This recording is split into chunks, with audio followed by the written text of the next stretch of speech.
Kandy team එක නියෝජනය කරමින් කැප්ටන් ඉන්නවා ලකිඳු මොන වගේ සූදානමක්ද ඔයාලගේ ටීම් එකේ තියෙන්නේ කැන්ඩි ටීම් එකේ තියෙන්නේ? ඔව් මේ ලොකු ටූර්නමන්ට් එකක් මේ සැරේ අපි under 15 ප්‍රීමා සුපර් ප්‍රොවින්ෂියල් අපි මාසයක් විතර තිස්සේ හොඳට ප්‍රැක්ටිස් කරලා හොඳ සංයුතියකින් ටීම් එකක් විතර අපි ඉන්නවා මේ ටූර්නමන්ට් එකට. ටීම් එක ගැන මොනවද කියන්න තියෙන්නේ? දැන් කොයි පළාත්වල කට්ටියද මේ ටීම් එකේ ඉන්නේ? ඔයාගේ ටීම් එක ගැන ඔයාට මොනවද කියන්න තියෙන්නේ? අපේ ටීම් එක මේ සැරේ හොඳ බැටිං ලයින් අප් එකකින් එක හොඳ බෝලිං ලයින් අප් එකකුත් තියෙනවා.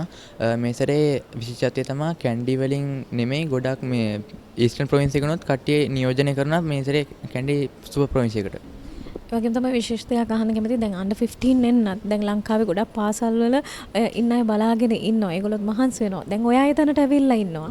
අනාගතයේදී ඔයා ඉන්න තැනට එන්න බලාපොරොත්තු වෙන ඉන්න අයට මොනවද කියන්න තියෙන්නේ? තමන්ගේ දෙන චාන්සස් වලින් උපරිම ප්‍රයෝජන අරගෙන මේ වගේ ටූර්නමන්ට් වලින් තමන්ගේ පර්ෆෝමන්ස් උපරිමයෙන් කරන්න කියලා තමයි කියන්න තියෙන්නේ.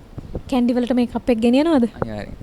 හරි එහෙනම් අපි විශ් කරනවා කැන්ඩි වලට මේ කප් එක ගෙනියන්න ලැබෙන්න කියලා. Thank you.